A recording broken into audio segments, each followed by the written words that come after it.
좋을 때는 매일 연락하던 친구가 힘든 시기가 오면 어느새 조용해집니다. 회의실에서는 늘 웃으며 칭찬하던 동료가 뒤에서는 다른 이야기를 하고 있습니다. SNS 속에서는 서로 좋아요를 누르고 웃지만 막상 마주 앉으면 깊은 대화 한마디 없을 때도 많습니다. 우리는 많은 사람 속에서 살지만 진짜 곁에 둘 사람은 몇 안 됩니다. 그렇다면 어떤 사람을 곁에 두고 어떤 사람과는 거리를 두어야 할까요? 아리스토텔레스는 우정을 세 가지로 나눴습니다. 이익을 주고받는 관계, 즐거움을 나누는 관계, 그리고 선을 향한 관계. 이익과 즐거움은 빠르게 끊어질 수 있지만 선을 기반으로 한 관계는 오래갑니다. 이익만을 쫓는 사람은 필요가 사라지면 떠납니다. 거짓으로만 칭찬하는 사람 곁에서는 성장이 없습니다. 곤란할 때 사라지는 사람은 신뢰를 깨뜨리고 그릇된 길로 이끄는 사람은 내 방향까지 흐립니다. 스토아 철학자들은 관계에서도 감정의 주도권을 지키라고 말합니다. 거리두기는 미움이 아니라 나를 지키는 선택입니다. 좋은 사람을 찾는 것보다 나를 좋은 사람으로 만드는 이와 함께하는 것이 더 중요합니다. 당신의 하루를 밝히는 사람은 누구입니까? 그리고 오늘 놓아야 할 관계는 무엇입니까? 좋을 때는 하루에도 몇 번씩 연락을 주고받던 친구가 내가 힘들어질 때는 어느새 발길을 끊습니다. 회의실에서는 늘 웃으며 칭찬하던 동료가 뒤에서는 다른 이야기를 한다는 소문을 들을 때도 있습니다. SNS 속에서는 서로 좋아요를 누르고 환하게 웃지만 막상 마주 앉으면 깊은 대화 한마디 없이 어색한 침묵만 흐를 때가 있죠. 우리는 수많은 관계 속에서 살아가지만 그중 진짜 내 곁에 남아야 할 사람은 많지 않습니다. 그렇다면 어떤 사람을 곁에 두고 어떤 사람과는 거리를 두어야 할까요? 이 질문은 고대부터 많은 철학자들이 고민해온 주제입니다. 아리스토텔레스는 우정을 세 가지로 나누었습니다. 첫째, 이익을 주고받는 관계입니다. 이 관계는 서로에게 실질적인 도움을 주고받는 데 목적이 있습니다. 사업 파트너, 이해관계가 맞아 떨어지는 동료 등이 여기에 속합니다. 하지만 이익이 사라지면 관계도 금세 사라집니다. 마치 계약 기간이 끝난 후 서로 연락을 끊는 것처럼 말이죠. 둘째, 즐거움을 나누는 관계입니다. 함께 있을 때 재미있고 웃을 일이 많으며 기분이 좋아지는 관계입니다. 이 관계는 즐거움이 있는 한 유지됩니다. 하지만 웃을 일이 줄어들거나 취향이 달라지면 금세 멀어집니다. 셋째, 선을 향한 관계입니다. 여기서 선이란 도덕적 가치, 인격적 성숙, 서로의 성장을 돕는 것을 말합니다. 이 관계는 서로가 더 나은 사람이 되도록 북돋아줍니다. 상대의 어려움을 기꺼이 감당하며 시간이 흘러도 무너지지 않습니다. 아리스토텔레스는 이 세 번째 우정을 가장 귀한 관계라 했습니다. 현대 사회의 문제는 이익과 즐거움 중심의 관계가 압도적으로 많다는 데 있습니다. 도구적 관계와 소모성 관계가 일상 속에서 너무 자연스럽게 자리 잡았습니다. 프로젝트가 끝나면 더 이상 연락하지 않는 직장 관계, 필요할 때만 찾고 일이 끝나면 잊혀지는 인맥, 순간의 즐거움만 나누다 금세 사라지는 모임들. 이런 관계의 문제는 단순히 끝난다는 데 있지 않습니다. 그 과정에서 사람에 대한 신뢰가 서서히 무너지고 다음 관계를 시작할 때도 경계심이 앞서게 됩니다. 결국 깊이 있는 연결을 피하게 되고 표면적인 인연만 남게 되죠. 그렇다고 모든 사람과 깊이 연결될 필요는 없습니다. 스토아 철학자들은 관계에서도 감정의 주도권을 잃지 말라고 강조했습니다. 누군가와 거리를 두는 건 미움이 아니라 나를 지키는 선택입니다. 감정적으로 소모되는 관계를 줄이면 더 가치 있는 관계에 에너지를 쓸 수 있습니다. 사르트르는 타인은 지옥이다라고 했습니다. 이 말은 모든 타인을 피하라는 뜻이 아니라 타인의 시선과 기대가 나를 규정하게 두지 말라는 의미입니다. 때로는 물러서서 나를 바라보고 나를 좋은 방향으로 이끄는 사람만 곁에 두라는 뜻이죠.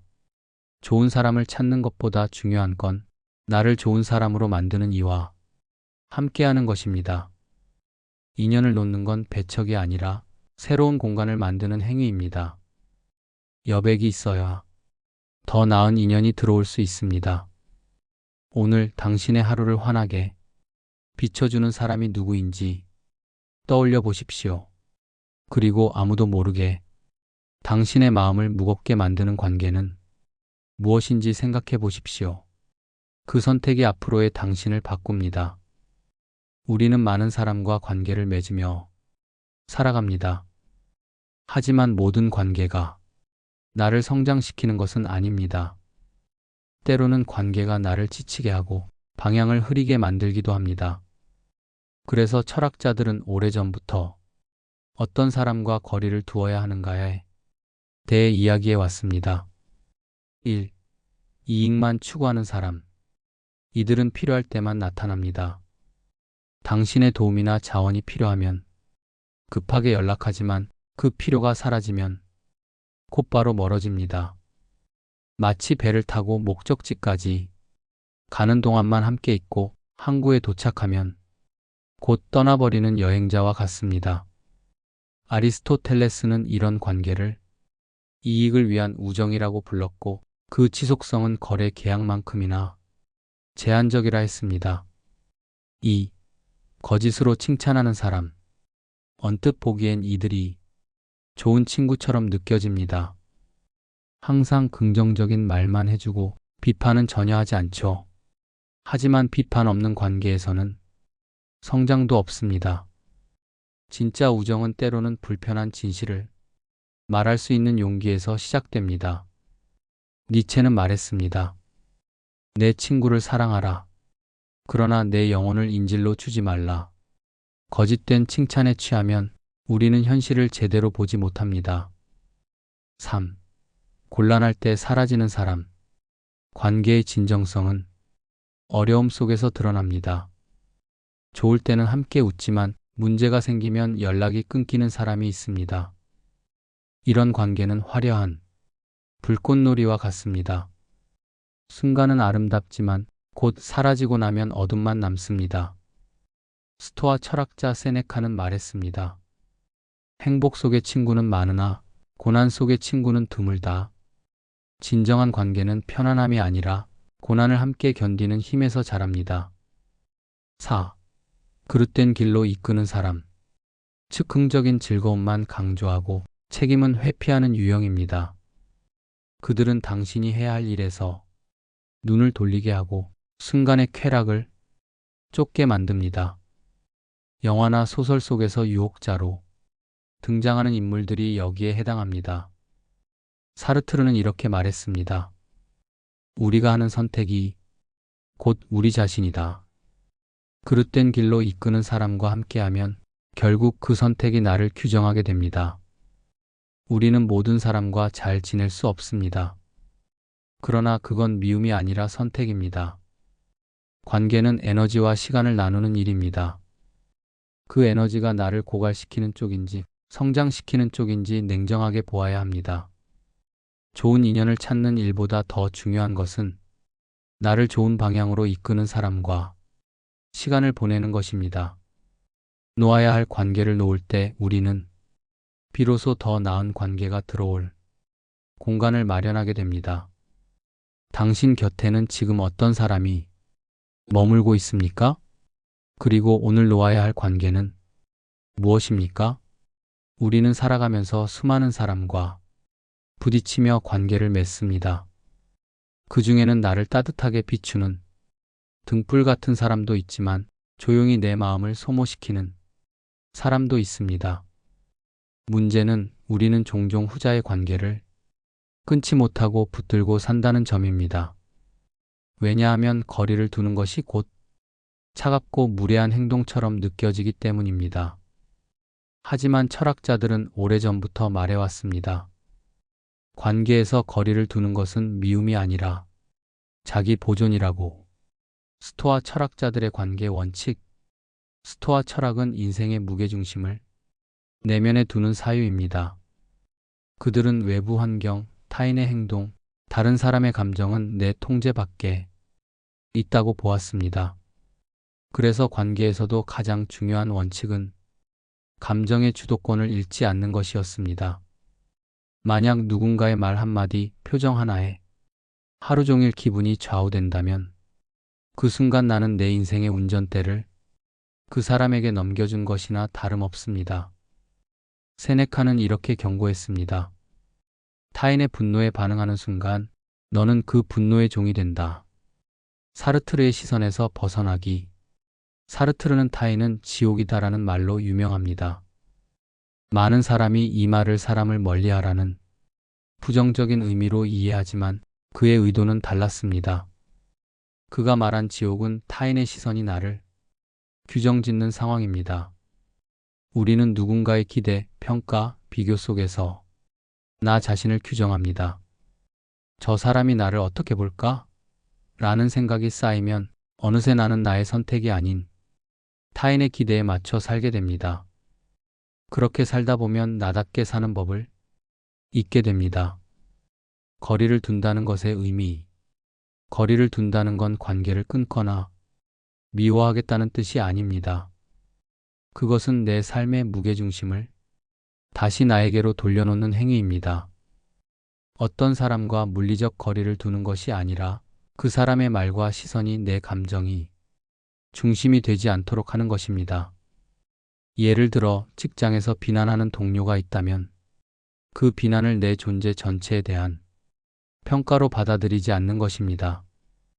SNS에서 누군가의 화려한 삶을 보았다면 그 비교 속에서 나를 깎아내리지 않는 것입니다. 거리두기의 부드러운 기술. 거리를 두는 방식은 날카롭지 않아도 됩니다. 연락 빈도를 줄이고 대화를 짧게 하며 시간을 다른 곳에 쓰는 것만으로도 자연스럽게 거리는 형성됩니다.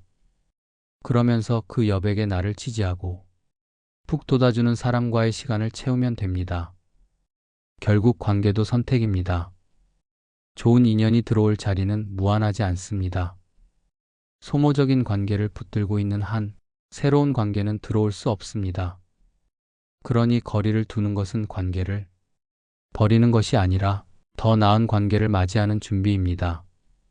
오늘 하루 당신의 감정의 주도권은 누구의 손에 있습니까?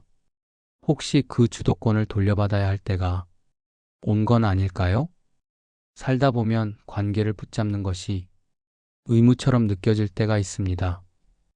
오래된 인연이니까, 한때는 서로를 많이 의지했으니까, 혹은 그 사람을 떠나보내면 나 자신이 나쁜 사람처럼 보일까 봐서. 하지만 모든 인연이 평생을 함께할 필요는 없습니다. 좋을 때는 자주 연락하던 사람이 어느 순간 멀어지는 건 자연스러운 흐름입니다. 우리가 그 사람을 미워해서가 아니라 서로의 길이 달라졌기 때문입니다. 아리스토텔레스는 우정을 세 가지로 나누었습니다. 이익을 주고받는 관계, 즐거움을 나누는 관계, 그리고 선을 향하는 관계. 그중 선을 향하는 관계만이 오래간다고 했습니다.